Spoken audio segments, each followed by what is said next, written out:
de l'État tunalia sana juu ya nchi yetu Nord Kivu, tumeteseka. Kama ulileta Bakenya juu batumalize, tutaitika tuisha, lakini na sisi na tumefanya kia kufanya. Tunataka mobilize population, raia wote mkuwe macho. Bakenya ndio biko naingiza M23 sai Kibumba bana renforce na ndio wanawavukisha, wanataka wavukishia saki na ndio biko na wapatia machakula na vyote. Aba Kenya egale M23, population tukuwe macho, tupige duria, tujipiganie. Kisekedi population yako itaisha kwa kutuletea hao wajinga ya wa Kenya hawa. Tunataka kama tutaitika tuishe, na washauri wako chef de l'etat kama wanakushauria vibaya wakimize, sababu inji inatafuta kwenda kumikono wa wanyang'anyi. Ukumbuke Mobutu na njoo hivi vilianzaka tu. Sasa tuko tayari si raia kuisha sababu ya hao wa Kenya, na hao wa Kenya tunatafuta kamata nao mpango. Bandeko nayepo na koloba nayepo na koloba boye Monsieur Tshilombo na ba nomination na ye nyonso uti komona ezali kaka baluba na baluba na baluba. Sikoyo toza komituna na élection banani yango bako voter ye, baluba ou bien ba congolais. Il faut te prévenir ye avant que Félix Tshilombo na mandat na yo obandaki toujours qu'on nomme baluba et ye bani partout na biso ba Congo tolobelaki yango, na Katanga balobelaki yango, eza partout tozomona ba Jekoko na baluba na baluba partout. Alors faut que bake bato bako voter yo faut bazala baluba. Tango okendaki na Dubai okendaki na baluba. Tango voyageaka na baluba. Kalate ozalaki awa wanamboko ni na Washington na conteneur ya baluba. Donc kokamwa te soki ba voter ote. De toutes les façons, un vrai Congolais a voté Mouloubate. Et ça, ba injure te, mais ça n'est pas vérité. Au fond, un vrai Congolais a voté Mouloubate. Yangono monique, na ba élection pe oe legaka, ba Congolais ba votaka yote. Mais Kabila na mawanaye, azuyo, a pèsé au place wana. Place yango peut-être, et aussi la Kalate, na 2023 awa. Ok, na mbandaka. Au lobby que au sein de la bango université. Oh, c'est grave. Mais au sein de la conseil marketing. Donc moi, na outra pas la bango université, à sauter ma maternelle, à sauter école primaire, à sauter secondaire, mbala moko à na université. Ah mais c'est malheureux quand même hein. Au lieu de l'autre école. Ah, vraiment ça c'est quelle incompétence. Au lieu de école, c'est-à-dire primaire, cycle d'orientation, secondaire, yangwana, et puis université. Yo lobika maramoko na autonomie université. Biloko nyonso ne zo laksake, bando botama au travail. Biloko belé laksake, bando botama au travail. Tango yo zo pesa ba promesse. Ba promesse na ona ozo yebate sur promesse za nini. Ba promesse nyonso eza irréalisable. Même ba promesse o ezali ke okoka yango te. Mais ozo pesa kaka parce que oyebite au sala jamais bando botama au travail te premier musala na yo président de la République na yebite na monde entier ce qui biloko na sala makana RDC muta travail na été ayebine politique te mbala moko président de la République. Ah toyoka nanu mama oyo bongoto. Bon week-end à vous. Aujourd'hui je vais vous lire le niveau de réalisation des promesses du chef de l'État. C'est à vous de voir si ces promesses se sont réalisées. Nous allons commencer. Le président de la République, Félix Tshisekedi, avait promis pour 5 ans un budget de la République démocratique du Congo à 86,71 milliards de dollars américains. 2. Il avait promis de faire la différence. Une fois élu, je le cite, je ferai de la lutte contre la corruption mon cheval de bataille. 3. Le président avait également promis de faire passer le revenu moyen du Congolais de 1,25 $ à 11,75 $ par jour. 4. Avril 2019, Félix Tshisekedi promet de créer des milliardaires congolais d'ici 5 ans. 5. Le 13 mai 2019, à Lubumbashi, le président de la République, Félix Tshisekedi, avait promis l'évaluation trimestriellement des gouverneurs des provinces. 6. Le 30 juin 2019 à Bunia, le président de la République, Félix Tshisekedi, avait promis la création d'un fonds de garantie pour la jeunesse, lequel fonds permettrait à tout jeune de prendre des crédits. 7. Le 3 août 2019, lors de la réception des champions d'Africa 2019, le président Félix Tshisekedi avait promis la construction d'un gymnase. 8. Le 3 août 2019, le président de la République, Félix Tshisekedi, avait promis au Léopard Basket et le staff technique chacun une Jeep. 9. Le 3 septembre 2019, son Excellence Félix Tshisekedi avait promis qu'en 2020, il lancerait le recensement de la population et mettrait en place des visas électroniques. 10 septembre 2019, le président de la République, Félix Tshisekedi, avait promis la création des zones agro-industrielles pour diminuer l'importation de produits vivriers. 11. À Bukavu, dans le sud de Kivu, Tshisekedi avait promis, le 7 octobre 2019, être prêt à mourir pour la paix. 12. 8 octobre 2020, à Goma, le chef de l'État avait promis d'y habiter, je le cite, « Je vais vivre avec vous, je voudrais entendre au quotidien vos problèmes et nous allons les résoudre ensemble. » 13. Le 16 octobre 2019, le président Félix Tshisekedi avait promis de sortir de la pauvreté 20 millions de Congolais vivant en milieu rural et urbain. 14. Le 26 octobre 2019, le président Félix Tshisekedi avait promis la mise en place d'un fonds d'appui aux jeunes congolais de la diaspora. 15. En novembre 2019, à Berlin, le président Félix Tshisekedi avait promis de faire de la République démocratique du Congo l'Allemagne de l'Afrique. 16. Mercredi 11 décembre 2019, le président de la République avait promis la tenue en 2020 des élections urbaines, municipales et locales. Alors, Bandeko, toutes ces promesses sont irréalisables. Donc, eloko moko ezawana ezate. Donc, eza mawa pona ye. Chichi wai wa kule chok jibantu moni. Tuti tuenda machunda mo Afrique du Sud. Tuti tuenda machunda mo Afrique du Sud. Bana babalu ba beto abwe. Tete toi. Tuenda machunda. Yani tuwa kwako. Ba intellectuel no baluba. Ba intellectuel ba université no baluba. Baluba ba goga ba fala bimpa. Baluba benda kan no benda machunda. Muntu kana mo kumana fikitezwa. Jusha jote marche. Marche no kwenda le kimema. Mema topina wa kule chok jibantu. Alors, Bandeko, na no image wana boyebiti na nango te. Bobanda ko bomba ba video na mosusu bo numero taka yango. Nazo na makambo mosusu. Totala soki nini liste à semi sur le bimi comme ça nakozonga nakoloba eza mawa bandeko na ngai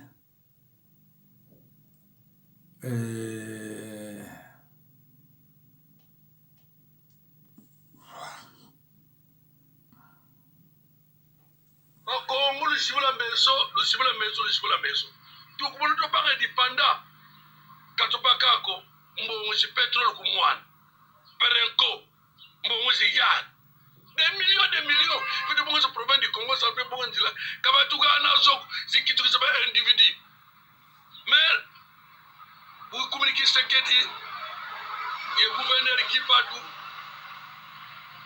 déjà 25 millions il part mais mon de yo 25 millions de dollars kama salaba kubako.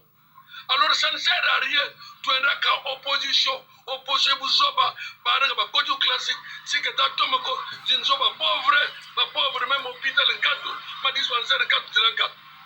Donc petwa comme tout là puntuala kututukiri igatuna et pas de zoken ya on a zolo bino ba Congo fongola biso ça ne sert à rien dans en opposition puisque pétrole oyo bomingo nzamba sala mokili mais paradis ezali awa eza pa musute ya mona lobby boy qui bat à réussir 25 millions de dollars.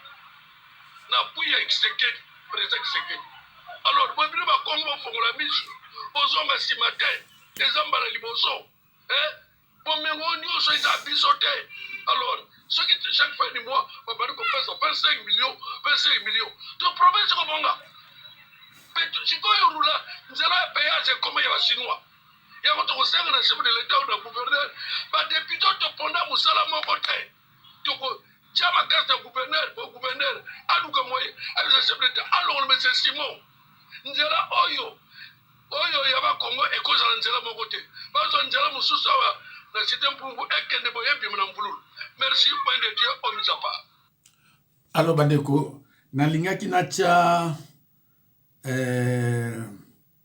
biloko mususu me na kati yango nakotia te nakotia ele esengo ya eloko ya Goma après natiki bon pour nazala message moko ya kopesa uniquement na bakongo, voilà, uniquement na bakongo mais tota nanu na awa na Goma. Bon, ngaza konta na Kinshasa te o terrasse o babengaka niveau na français na Goma. On dirait bakombola yango nzoka moto akokomba azalaka te.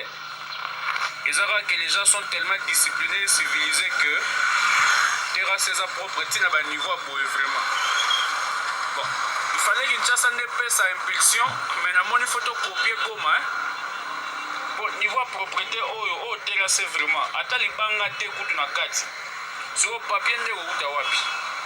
To ba plastique oyo tomelelaka bamai wana tobwakaka bibwakela mwanza boye te. Vraiment je suis désolé nga moko kino de naissance et de croissance na modèle na kuti terrasse oyo tobengaka niveau na français na Goma. Pardon, to changer. Tozana devoir à changement. Tala mboka baninga balabala bakomba na bango ngote me yango moko ezaka nango propre. So yo outa wapi kokwa salite place ozokuta propriété boye. Wani to sala ka bongo. Nina ngoti na rapso to sala salite bongo vraiment. Après la mbule kobeta o ba konzi batalela biso. Batalela la biso. To biso ka ne tozo batu fo batalela. Soyons propres s'il vous plaît bandeko. Alors bandeko bomoni Goma. Bomoni Goma. Ndeko moko tinlenga bime eza propre ndio parce que barwande bavanda wana mingi et que baluba bazate. Si baluba bake kuna bomona ngo sala désate bomona changer. Bandeko za mawa. Vraiment za mawa. Goma wana Goma. Goma eza biso na Kivu. Si je me trompe pas. Parce que côté kuna na kendaka na Katanga le reste hello côté. Allo bandeko nalakisi bino ngo toyoka Pasteur Béton toyoka ye. Il est dit dans 1 Corinthiens 10 verset 13, aucune épreuve ne vous est survenue qui n'ait été humaine. Quand Dieu vous assigne des responsabilités, il vous donne des capacités d'y parvenir.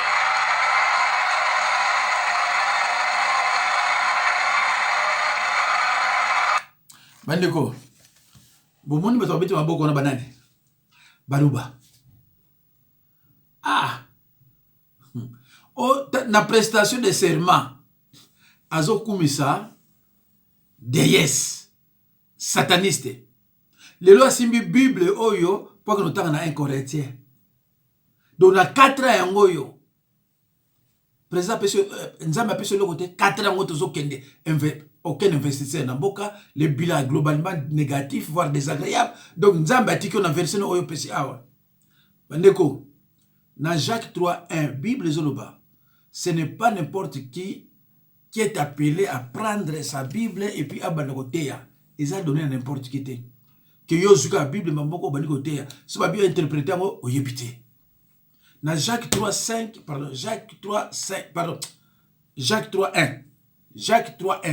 pas besoin de la Bible la bino.